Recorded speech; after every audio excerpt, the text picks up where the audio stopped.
നമ്മൾ കഴിഞ്ഞ വീഡിയോകളിലായിട്ട് linear റിഗ്രഷനും polynomial റിഗ്രഷനും എങ്ങനെ ചെയ്യണമെന്നുള്ള വീഡിയോസ് നമ്മൾ അപ്ലോഡ് ചെയ്തിട്ടുണ്ടായി. ഇന്ന് നമ്മൾ നോക്കാൻ പോണത് ബാക്ക്വേർഡ് എലിമിനേഷൻ എങ്ങനെ ചെയ്യാമെന്നുള്ളതാണ് ഇന്നത്തെ വീഡിയോയിൽ നോക്കാൻ പോണത് ലീനിയർ റിഗ്രഷനിൽ. അപ്പോൾ ഈ ബാക്ക്വേർഡ് എലിമിനേഷൻ എന്ന് പറഞ്ഞ ടൈം ഞാൻ ഓൾറെഡി ഒരു വീഡിയോയിൽ പറഞ്ഞിട്ടുണ്ടായി, കോറിലേഷനെ പറ്റി പറഞ്ഞപ്പോൾ. ഫീച്ചർ സെലക്ഷന് വേണ്ടിയിട്ട് ഉപയോഗിക്കുന്ന മെത്തേഡാണ് ബാക്ക്വേർഡ് എലിമിനേഷൻ എന്ന് പറയുന്നത്. അപ്പോൾ നമുക്കറിയാം, ഞാൻ ഓൾറെഡി പറഞ്ഞു, നമുക്ക് തന്നെ ഡാറ്റാ സെറ്റിലുള്ള ഫീച്ചേഴ്സിലെല്ലാനും നമ്മുടെ ഡിപ്പെൻഡൻറ്റ് വേരിയബിളിന് ആവശ്യം ഉണ്ടാവില്ല. അതിന് ഏറ്റവും കൂടുതൽ റിലേഷനുള്ള ഏതെങ്കിലും ഒരെണ്ണം ഉണ്ടാവുള്ളൂ. അത് കണ്ടുപിടിക്കാൻ നമ്മൾ ഉപയോഗിച്ചൊരു മെത്തേഡാണ് കോറിലേഷൻ. അതേപോലെ തന്നെ വേറൊരു മെത്തേഡാണ് ബാക്ക്വേർഡ് എലിമിനേഷൻ. ഈ ബാക്ക്വേർഡ് എലിമിനേഷൻ്റെ രീതി എന്ന് പറഞ്ഞാൽ നമ്മൾ ആദ്യം തന്നെ എല്ലാ ഫീച്ചറും, നമുക്ക് അവൈലബിൾ ആയിട്ടുള്ള എല്ലാ ഫീച്ചറും വെച്ച് മോഡലിനെ ട്രെയിൻ ചെയ്യിക്കും. എന്നിട്ട് അതിൽ നിന്ന് ഒരു പി വാല്യൂ, സ്റ്റാറ്റിസ്റ്റിക്കലായിട്ടുള്ള ഒരു പി വാല്യൂ എന്ന് പറഞ്ഞ വാല്യൂ ഉണ്ട്. ആ വാല്യൂ നോക്കിയിട്ട് അതൊരു പർട്ടിക്കുലർ നമ്മൾ സെറ്റ് ചെയ്തൊക്കെ, ഇപ്പോൾ 0.5 ആണെങ്കിൽ അതിൽ കൂടുതലാണെങ്കിൽ ആ ഫീച്ചറിനെ ഒഴിവാക്കും. എന്നിട്ട് ബാക്കിയുള്ള റിമൈനിങ് ഫീച്ചേഴ്സിനെ വെച്ച് വീണ്ടും ട്രെയിൻ ചെയ്യും. വീണ്ടും അതിൻ്റെ സ്റ്റാറ്റിസ്റ്റിക്കലായിട്ടുള്ള ഡാറ്റ നോക്കും. അതിൽ പി വാല്യൂ ഏതിനാണ് ഏറ്റവും കൂടുതൽ അതിനെ ഒഴിവാക്കും. ഇങ്ങനെ ഇറ്ററേറ്റീവായിട്ട് ചെയ്ത് ഏത് ഫീച്ചറാണോ നമുക്ക് ഏറ്റവും ഇമ്പോർട്ടൻറ്റ് അതിനെ കണ്ടുപിടിക്കും. അതാണ് ഈ ബാക്ക്വേർഡ് എലിമിനേഷൻ എന്ന് പറയുന്നത്. നമ്മളൊരു റിഗ്രഷൻ പ്രോബ്ലത്തിലാണ് ഇന്ന് ചെയ്യണത്. അപ്പോൾ ഇവിടെ ഉള്ള വ്യത്യാസം എന്ന് പറഞ്ഞാൽ, നമ്മൾ ലാസ്റ്റ് റിഗ്രഷൻ ചെയ്തതെല്ലാം എസ്കേലേണിലെ മോഡൽ വെച്ചിട്ടാണ്. ഇവിടെ നമ്മൾ ഉപയോഗിക്കുന്നത് സ്റ്റാറ്റ്സ് മോഡലിലെ റിഗ്രഷനാണ്. എന്താ വ്യത്യാസം ഞാൻ പറഞ്ഞുതരാം. റിഗ്രഷന് വേണ്ടിയിട്ട് തന്നെ ഇത് ഉപയോഗിക്കണം. അപ്പോൾ ഇത് ചെയ്യുമ്പോൾ ഉള്ള വ്യത്യാസം എന്ന് പറഞ്ഞാൽ, ഈ മോഡലിന് ഒരു പ്രത്യേകത എന്താണെന്ന് വെച്ചാൽ, ഇത് ഇത്തിരി കൂടി സ്റ്റാറ്റിസ്റ്റിക്കലായിട്ടുള്ള, നമുക്ക് അതിൻ്റെ സമ്മറിയും കാര്യങ്ങളൊക്കെ തരാൻ ഇത്തിരി കൂടി യൂസ്ഫുള്ളി ഈ സ്റ്റാറ്റ്സ് മോഡലിലെ റിഗ്രഷനാണ്. അപ്പോൾ നമ്മൾ ബാക്ക്വേർഡ് എലിമിനേഷന് വേണ്ടിയിട്ട് ഇതാണ് യൂസ് ചെയ്യുള്ളൂ. സ്റ്റാറ്റ്സ് മോഡലിലെ ഇതാണ് നമ്മൾ യൂസ് ചെയ്യുള്ളൂ. റിഗ്രഷൻ ആവുകൊണ്ട് സ്റ്റാറ്റ്സ് മോഡലിൽ ലീനിയർ മോഡൽ എന്ന് പറഞ്ഞിട്ടുള്ളൊരു സംഭവം വെച്ചിട്ട് നമ്മൾ ചെയ്യണേ. അതിൽ OLS എന്ന് പറഞ്ഞിട്ടൊരു സംഭവമുണ്ട്, അത് വെച്ച് ചെയ്യണം. അത് നമുക്ക് ചെയ്യുമ്പോൾ നോക്കാം. അപ്പോൾ ആദ്യം തന്നെ പാക്കേജസ് ഇമ്പോർട്ട് ചെയ്തു, പിന്നെ ഡാറ്റാ സെറ്റ് ലോഡ് ചെയ്തു. ലോഡായിട്ടില്ലെങ്കിൽ ചെക്ക് ചെയ്തു. നൾ വാല്യൂവും ഡ്യൂപ്ലിക്കേറ്റ് വാല്യൂ ഉണ്ടോ എന്നുള്ള കാര്യങ്ങൾ നോക്കി. അപ്പോൾ ഇവിടെ ഇനി ഞാൻ ഫീച്ചറും അതേപോലെ ഡിപ്പെൻഡൻറ്റ് വേരിയബിൾ, ഇൻഡിപെൻഡൻറ്റ് വേരിയബിളായിട്ട് തരംതിരിക്കുകയാണ്. ഫീച്ചേഴ്സ് നിങ്ങൾക്കറിയാം, ഈ 4 കോളമാണ് ഫീച്ചേഴ്സ്. ഇതിൽ കാറ്റഗറിക്കൽ വാല്യൂ ഉണ്ട്, അത് നമുക്ക് മാറ്റാം. പിന്നെ ടാർഗറ്റ് എന്താ, പ്രോഫിറ്റാണ് നമ്മൾക്ക് ഡിപ്പെൻഡൻറ്റ് വേരിയബിൾ പ്രഡിക്റ്റ് ചെയ്യേണ്ടത്. അതിൻ്റെ 2 എക്സും വൈ ആയിട്ട് നമ്മൾ മാറ്റി. ഇനി ഇവിടെ ചെയ്തേക്കണം എന്താണെന്ന് വെച്ചാൽ, നമുക്ക് എന്ത് ചെയ്യണം, കാറ്റഗറിക്കൽ വാല്യൂവിനെ മാറ്റണം. അതിനുള്ള ഒരു മെത്തേഡാണ് ഗെറ്റ് ഡമ്മീസ്. ഇത് എന്താണെന്നുള്ള ഡീറ്റെയിൽ ആയിട്ടൊരു വീഡിയോ ചെയ്തിട്ടുണ്ടായി, ഗെറ്റ് ഡമ്മീസ് എന്ന് പറഞ്ഞ മെത്തേഡ്. ഇവിടെ നിങ്ങൾക്ക് നോക്കിയാൽ കാണാൻ പറ്റും, എക്സ് ഈക്വൽ ടു ഗെറ്റ് ഡമ്മീസിൽ എക്സ് തന്നെ പാസ് ചെയ്തേക്കണം. ഇങ്ങനെ ചെയ്യുമ്പോൾ ഉള്ളൊരു ഗുണം എന്താണെന്ന് വെച്ചാൽ, ഓട്ടോമാറ്റിക്കായി എക്സ് എന്ന് പറഞ്ഞ ഡാറ്റ ഫ്രെയിമിൽ ഏതാണ് കാറ്റഗറിക്കൽ വാല്യൂ അത് കണ്ടുപിടിച്ച് ഓട്ടോമാറ്റിക്കായി അതിനെ ന്യൂമറിക്കലാക്കുകയും ചെയ്തോളും, അതിലേക്ക് അപ്പൻഡും ചെയ്യും. പിന്നെ ഓൾറെഡി ആ കോളം ഉണ്ടായിരുന്നത് കളയും. അതാണ് ഈ നേരിട്ട് കൊടുക്കുമ്പോൾ ഒറ്റ സ്റ്റെപ്പിൽ എല്ലാ പരിപാടിയും തീരും. വെറുതെ പാസ് ചെയ്ത് കൊടുത്താൽ മതി. അതിലെ കാറ്റഗറിക്കൽ വാല്യൂവിനെ കണ്ടുപിടിച്ചിട്ട് അത് ന്യൂമറിക്കൽ വാല്യൂ ആയിട്ട് റീപ്ലേസ് ചെയ്ത് ഏറ്റവും അവസാനത്തേക്ക് അതിലേക്ക് അപ്പൻഡ് ചെയ്യും. റൺ ചെയ്യാം. ഞാൻ പ്രിൻ്റ് ചെയ്യാൻ വേണ്ടിയിട്ട് എക്സ് എന്ന് കൊടുത്തിട്ടുണ്ട്. ഇവിടെ ഇപ്പോൾ കണ്ടോ, ആ സ്റ്റേറ്റ് എന്ന് പറഞ്ഞ കോളം പോയിട്ട് അവിടേക്ക് എന്തോന്നു, ഈ 3 കോളമായിട്ട് അത് റീപ്ലേസ് ആയി. സ്റ്റേറ്റ് എന്ന് പറഞ്ഞ കോളം മാറിയിട്ട് അവിടെ കാറ്റഗറിക്കൽ, അപ്പോൾ കാറ്റഗറിക്കൽ വാല്യൂവിനെ ന്യൂമറിക്കൽ വാല്യൂ ആയിട്ട് അത് മാറ്റി. അപ്പോൾ ഇനി അടുത്ത പരിപാടി എന്ന് പറഞ്ഞാൽ, ഇനി നമ്മൾ തുടങ്ങാണ്. എല്ലാ ഫീച്ചറും വെച്ച് ആദ്യം തന്നെ തുടങ്ങും. എന്നിട്ട് ഈ പറഞ്ഞ പോലെ സ്റ്റാറ്റിസ്റ്റിക്സ് ഒക്കെ നോക്കിയിട്ട് ഓരോ ഫീച്ചറിനെ ഒഴിവാക്കി കൊണ്ടുവരും ബാക്കിലേക്ക്. ഓരോന്നിനായിട്ട് എലിമിനേറ്റ് ചെയ്ത് കൊണ്ടുവരും. അപ്പോൾ നമ്മൾ ആദ്യം തന്നെ അതിന് വേണ്ടി ഞാൻ പറഞ്ഞു, സ്റ്റാറ്റ്സ് മോഡലിലെ റിഗ്രഷൻ മോഡലാണ് വേണ്ടത്. അതിനാദ്യം തന്നെ ഇവിടെ ഇമ്പോർട്ട് ചെയ്തേക്കാണ്. SM എന്നുള്ള പേര് വെച്ചിട്ട് നമ്മളിവിടെ റെഫറൻസ് കൊടുത്താണ്. എന്നിട്ട് പിന്നെ ഇവിടെ ഫസ്റ്റ് ചെയ്തേക്കുന്ന സ്റ്റെപ്പ് എന്താണെന്ന് പറഞ്ഞാൽ, നിലവിലുള്ള എക്സിലേക്ക് ഒരു എക്സ്ട്രാ കോളം ആഡ് ചെയ്യാണ്. അതിന് വേണ്ടിയിട്ടാണ് ഈ അപ്പൻഡ് എന്ന് പറഞ്ഞ മെത്തേഡ്. അപ്പൻഡ് എന്ന് പറഞ്ഞ മെത്തേഡിൽ 3 ആട്രിബ്യൂട്ട്സ് ആണ് ഉള്ളത്. ആദ്യത്തെ ആട്രിബ്യൂട്ട്സ് എന്ന് പറഞ്ഞാൽ ആദ്യത്തെ ഡാറ്റ ഫ്രെയിം, രണ്ടാമത്തെ ആട്രിബ്യൂട്ട് വാല്യൂസ് എന്ന് പറഞ്ഞാൽ രണ്ടാമത്തെ ഡാറ്റ ഫ്രെയിം, പിന്നെ എന്നതാണ് ആക്സിസ്, റോ ആണോ കോളാണോ എന്നുള്ളത്. അപ്പോൾ നിങ്ങൾക്ക് നോക്കിയാൽ അറിയാം, ഞാൻ ഇവിടെ മെർജ് ചെയ്യണം എന്തൊക്കെ തമ്മിലാണ്. ഇങ്ങനൊരു സംഭവം കൊടുത്തിട്ടുണ്ട്. ഇത്രയും ഭാഗം ഈ AR തൊട്ട് ഇവിടം വരെ ഉള്ളതാണ് ഞാൻ ഫസ്റ്റ് ഡാറ്റ ഫ്രെയിം എന്നുള്ള സ്ഥാനത്ത് കൊടുത്താണ്. രണ്ടാമത്തെ എന്താ കൊടുത്താണ്, എക്സ് എന്ന് പറഞ്ഞാൽ നിങ്ങൾക്കറിയാം ഈ ഡാറ്റ ഫ്രെയിം. മൂന്നാമത്തെ കൊടുത്താണ് ആക്സിസ് ഈക്വൽ ടു 1 എന്ന് വെച്ചാൽ കോളം, ആക്സിസ് എന്ന് പറയുന്നത് കോളമായിട്ടാണ് മെർജ് ചെയ്യേണ്ടതെന്നുള്ളതാണ് ഈ കൊടുത്താണ്. അത് അപ്പോൾ അതെന്താ ചെയ്യണമെന്ന് പറഞ്ഞാൽ, ഈ നമ്മുടെ ഇവിടെ ഉപയോഗിക്കുന്ന ഈ OLS എന്ന് പറഞ്ഞ മെത്തേഡ് എന്ന് പറഞ്ഞാൽ, അത് കണ്ടുപിടിക്കണ അല്ലെങ്കിൽ ഈ റിഗ്രഷൻ മോഡൽ കണ്ടുപിടിക്കണം എന്താണെന്ന് വെച്ചാൽ ഇവിടെ കോയിഫിഷ്യൻറ്റുകളെയാണ്. നിങ്ങൾക്കറിയാം ഓരോ ഫീച്ചറിനും ലൈൻ ഇക്വേഷനിൽ ഓരോ കോയിഫിഷ്യൻ്റ് ഉണ്ടാവും. ആ കോയിഫിഷ്യൻ്റാണ് ഇവിടെ കണ്ടുപിടിക്കുന്നത്. ലൈൻ ഇക്വേഷൻ നിങ്ങൾക്കറിയാം ഓരോ ഫീച്ചറിനും കോയിഫിഷ്യൻ്റ് ഉണ്ടാവും. അത് കൂടാണ്ട് ഒരു ഇൻ്റർസെപ്റ്റ് കൂടി ഉണ്ടാവും. ഒരു കോൺസ്റ്റൻറ്റ് വാല്യൂം കൂടി നമ്മുടെ ലൈൻ ഇക്വേഷനിൽ ഉണ്ടാവും. അത് നമ്മൾ തന്നെ ആഡ് ചെയ്ത് കൊടുക്കണം. അല്ലെങ്കിൽ അത് കറക്റ്റായിട്ട് വർക്ക് ചെയ്യില്ല. ഡീറ്റെയിൽഡ് ആയിട്ടുള്ള എക്സ്പ്ലനേഷൻ മനസ്സിലാവണമെങ്കിൽ നിങ്ങൾ ഈ OLS മെത്തേഡ് വെച്ച് സെർച്ച് ചെയ്താൽ മതി. അപ്പോൾ നിങ്ങൾക്ക് അതിൻ്റെ മാത്തമാറ്റിക്കലായിട്ടുള്ള കാര്യങ്ങൾ മനസ്സിലാവും. നമ്മൾ എക്സ്ട്രാ ഒരു കോളം ആഡ് ചെയ്ത് കൊടുക്കണം കോൺസ്റ്റൻറ്റിന് വേണ്ടിയിട്ട് യൂസർ തന്നെ. അതിന് വേണ്ടിയിട്ടാണ് ഈ np.append എന്ന് പറഞ്ഞ് ഇവിടെ ഈ 1 ആഡ് ചെയ്ത് കൊടുത്താണ്. അപ്പോൾ നിങ്ങൾക്ക് ഇത്തിരി കൂടി വിഷ്വലൈസേഷൻ ഇത്തിരി കൂടി ക്ലിയർ ആയിട്ട് മനസ്സിലാവും. ഞാനൊരു എക്സലിൽ എടുത്തിട്ടുണ്ട്. കണ്ടോ, ഇതായിരുന്നു നമ്മുടെ നിലവിലുണ്ടായിരുന്ന എക്സ്.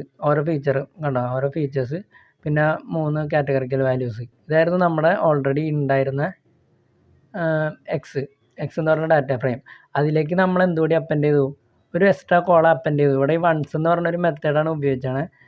ആ മെത്തേഡ് എന്താന്ന് പറഞ്ഞാൽ എല്ലാത്തിലും ഇവിടെ നമ്മളൊരു ഷേപ്പ് മെൻഷൻ ചെയ്തിട്ടുണ്ടാവും. 50 1 എന്ന് വെച്ചാൽ 50 റോയോ ഒരു കോളമുള്ള അറയിൽ ഫുള്ള് എന്തായിട്ട് ഫില്ല് ചെയ്തോളും, 1 ആയിട്ട് ഫില്ല് ചെയ്തോളും. അതിനുള്ളൊരു മെത്തേഡാണ് ഈ ഡോട്ട് വൺസ് എന്ന് പറയുന്നത്. ഇവിടെ മെൻഷൻ ചെയ്യണത് അതിൻ്റെ സൈസാണ്. പിന്നെ ഇൻറ്റീജർ ടൈപ്പായിട്ടാണ് ആ വാല്യൂ പോകേണ്ടത്. അതുകൊണ്ടാണ് ആ ടൈപ്പ് ഇൻറ്റ് എന്ന് പറഞ്ഞ് കൊടുത്താണ്. അപ്പോൾ നിങ്ങൾക്ക് ക്ലിയർ ആയെന്ന് കരുതുന്നു. ഇങ്ങനെയും മാറിയുണ്ടാവും. ഇതായിരുന്നു നമ്മുടെ എക്സ് എന്നുണ്ടെങ്കിൽ അതെങ്ങനെയും മാറി, ഇങ്ങനെ കോൺസ്റ്റൻറ്റിനുള്ള ഒരു കോളം കൂടി യൂസറായിട്ട് ആഡ് ചെയ്ത് ഇങ്ങനെയായിട്ട് അത് ചേഞ്ച് ആയി. അടുത്ത ഞാൻ പറഞ്ഞു നമ്മളെല്ലാ ഫീച്ചറും വെച്ചിട്ടാണ് തുടങ്ങണേന്ന്. ആ തുടങ്ങുമ്പോൾ ഉള്ള ഫീച്ചർ ലിസ്റ്റാണ് ഈ XOPT എന്ന്. എക്സ് ഓപ്ഷൻസ് എന്നുള്ള രീതിയിലാണ്, ഫീച്ചറിൻ്റെ ഓപ്ഷൻസ് എന്നുള്ള രീതിയിലാണ് ഞാൻ XOPT എന്ന് കൊടുത്താണ്. ഇഷ്ടമുള്ള പേര് കൊടുക്കാം. തുടങ്ങുമ്പോൾ എന്താ, റോ എല്ലാം നമുക്ക് വേണമെന്നറിയാം, എല്ലാ റോയും നമുക്ക് വേണം. കോളം നോക്കിയേ, എല്ലാ കോളവും വേണം. പക്ഷേ ഇവിടെ ഞാൻ ലാസ്റ്റത്തെ കോളം ഒഴിവാക്കിയിട്ടുണ്ട്. നിങ്ങൾക്ക് നോക്കിയാൽ അറിയാം. ഈ 1 കൂടി വന്നു കഴിയുമ്പോൾ എത്രയുണ്ട്, 7 കോളംസ് ഉണ്ടാവും അതിൽ. ഈ 1 കൂടി വന്നു കഴിയുമ്പോൾ നിങ്ങൾക്ക് നോക്കിയറിയാം 1 2 3 4 5 6 7 കോളം ഉണ്ട് ഈ 1 കൂടി ആഡ് ചെയ്യുമ്പോൾ. പക്ഷേ അതിൽ 7 നമ്മൾ എടുത്തിട്ടില്ല. ലാസ്റ്റത്തെ കോളം ഒഴിവാക്കിയാൽ നിങ്ങൾക്ക് കാണാൻ പറ്റും. ഇവിടെ 5 വരെ കൊടുത്തിട്ടുള്ളൂ. 0 തൊട്ട് തുടങ്ങണ തന്നെ ഇവിടെ ഇപ്പോൾ 6 കോളംസാണ് നമ്മൾ എടുത്തിട്ടുള്ളൂ. ലാസ്റ്റത്തെ കോളം ഉൾപ്പെടുത്തിയിട്ടില്ല. അതിൻ്റെ കാരണം എന്താണെന്ന് വെച്ചാൽ അതൊരു ഡമ്മി കോളമാണ്. ആ കോളം കാറ്റഗറിക്കലെ വാല്യൂവിനെ ന്യൂമറിക്കലാക്കി മാറ്റി കഴിയുമ്പോൾ സ്വാഭാവികമായിട്ട് അതിൽ ഒരു കോളം നമുക്ക് ഒഴിവാക്കാം. ഡമ്മി കോളം ഉണ്ടാവും. ഇഷ്ടമുള്ള ഒരു കോളം ഒഴിവാക്കിയാലും സംഭവം കറക്റ്റായിട്ട് വർക്ക് ചെയ്യും. ലാസ്റ്റത്തെ കോളം ഒഴിവാക്കിയാൽ. കാരണം ഞാൻ പറഞ്ഞുതരാം. ഇപ്പോൾ ഇത് നോക്കാം. ഇത് നോക്കി കഴിഞ്ഞാൽ ഇങ്ങനൊരു കോളം ഇവിടെ ഇല്ലയെന്ന് കരുതാം. ന്യൂയോർക്ക് എന്ന് പറഞ്ഞൊരു കോളം ഇല്ലെങ്കിൽ നമുക്ക് എങ്ങനെ മനസ്സിലാക്കാം? ഈ 2 കോളം 0 ആണെങ്കിൽ അത് ഏത് സ്റ്റേറ്റാണെന്ന് മനസ്സിലാക്കാം, ന്യൂയോർക്കാണെന്ന് മനസ്സിലാക്കാം.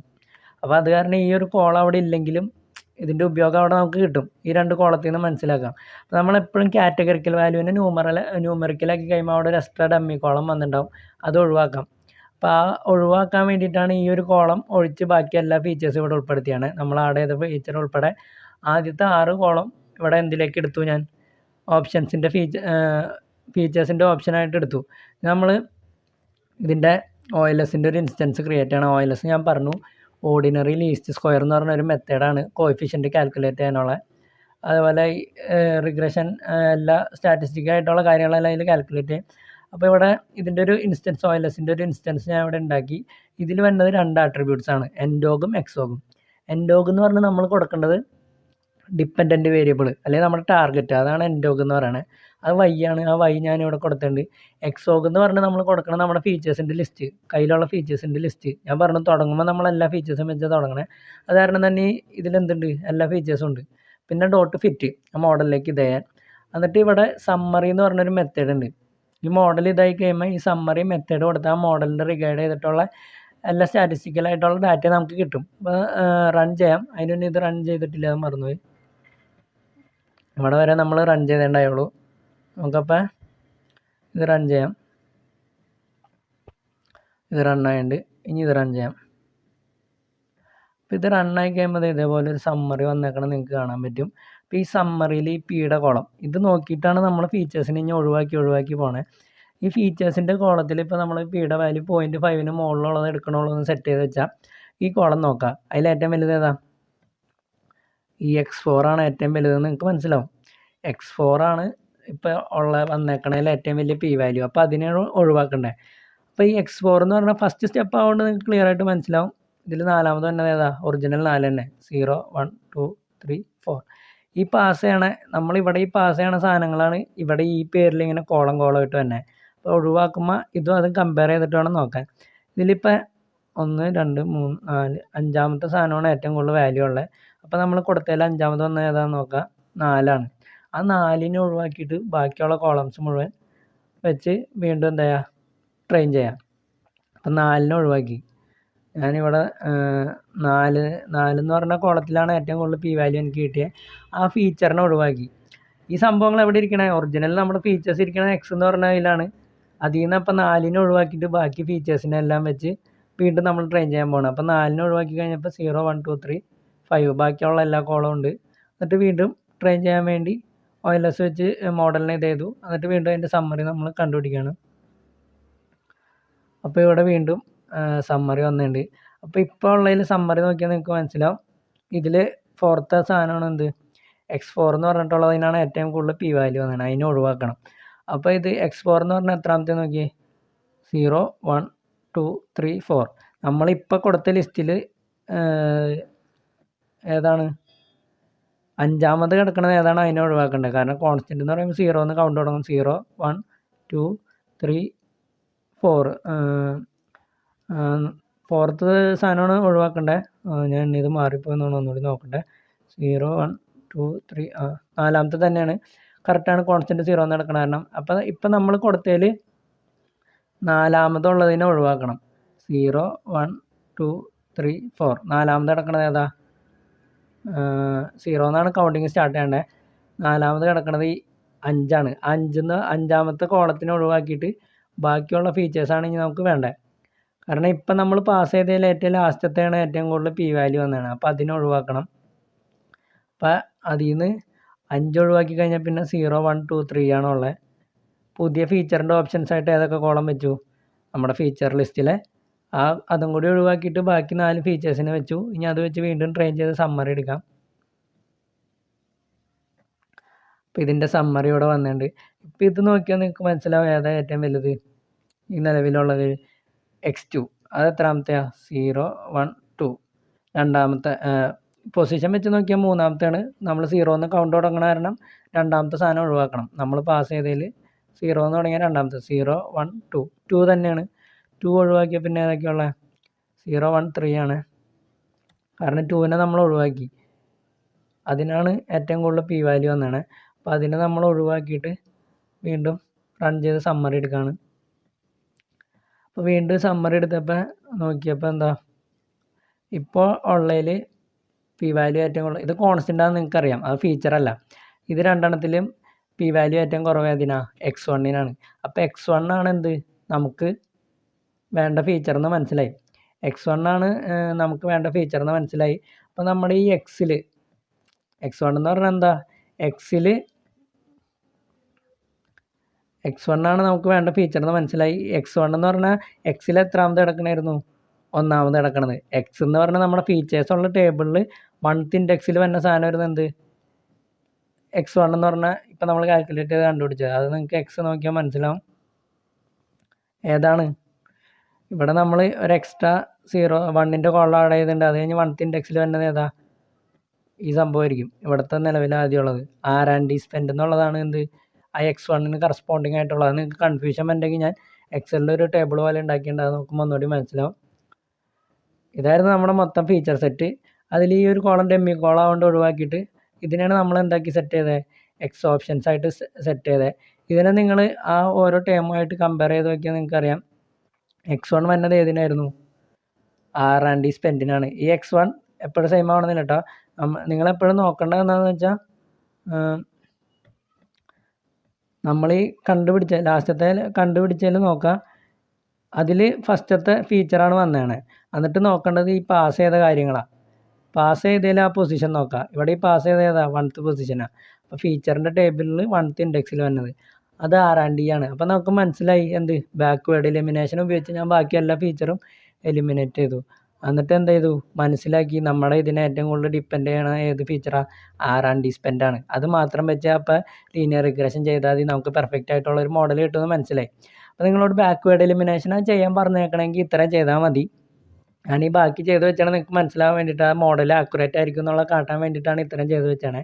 ബാക്ക്വേർഡ് എലിമിനേഷൻ ഇവിടം വരെ മതി. ഏത് ഫീച്ചറാണോ നമുക്ക് ഏറ്റവും കൂടുതൽ അതിനെ ഡിപ്പെൻഡ് ചെയ്തിരിക്കണമെന്ന് കണ്ടുപിടിക്കാൻ വേണ്ടിയിട്ടുള്ളതാണ് ബാക്ക്വേർഡ് എലിമിനേഷൻ. ഞാൻ പറഞ്ഞു ഫീച്ചർ സെലക്ഷൻ.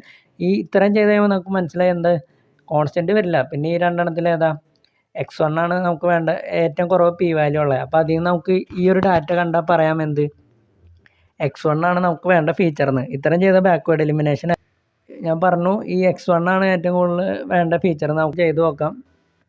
അപ്പോൾ ഈ x1 വെച്ച് ഞാൻ ലീനിയർ റിഗ്രഷൻ ചെയ്യാൻ പോണ്. അതിന് വേണ്ടിയിട്ട് ഞാൻ എന്ത് ചെയ്തു ഫീച്ചറിലേക്ക് R&D സ്പെൻഡ് മാത്രം കൊടുത്തു, വൈയിലേക്ക് ടാർഗറ്റ് കൊടുത്തു. അത് റൺ ചെയ്യാം. ട്രെയിനും ടെസ്റ്റായിട്ട് സ്പ്ലിറ്റ് ചെയ്തു. അത് കഴിഞ്ഞ് നമ്മുടെ SKLearnൽ നിന്ന് ലീനിയർ റിഗ്രഷൻ ഇമ്പോർട്ട് ചെയ്തു, ട്രെയിൻ ചെയ്തു, പ്രഡിക്ഷൻസ് നടത്തി. ഇനി നമുക്ക് അതിൻ്റെ പെർഫോമൻസ് നോക്കാം. ഇവിടെ നിങ്ങൾക്ക് നോക്കിയാൽ അറിയാം 0.946 അടുത്ത് തന്നെ പെർഫോമൻസ് ഉണ്ട്. നല്ല ഒരുവിധം കുഴപ്പമില്ലാത്ത ആക്യുറസിയാണ്. അപ്പോൾ നമ്മൾ ഏത് ഫീച്ചറാണെന്ന് കണ്ടുപിടിച്ചാൽ എങ്ങനെയാണ് ബാക്ക്വേർഡ് എലിമിനേഷൻ. അപ്പോൾ ഈ വീഡിയോയിൽ നമ്മൾ പറഞ്ഞ കാര്യങ്ങളെന്ന് പറഞ്ഞാൽ എന്താണ് ബാക്ക്വേർഡ് എലിമിനേഷൻ, അതെങ്ങനെ ഇംപ്ലിമെൻറ്റ് ചെയ്യണേ, അതേപോലെ തന്നെ അതിന് വേണ്ടിയിട്ട് ഉപയോഗിക്കുന്നത് എന്താ സ്റ്റാറ്റിസ്റ്റിക് മോഡൽസിലെ റിഗ്രഷനാണ് നമ്മൾ അതിന് വേണ്ടിയിട്ട് ഉപയോഗിക്കുന്നത്. അപ്പോൾ ബാലൻസ് നമുക്ക് അടുത്ത വീഡിയോയിൽ നോക്കാം.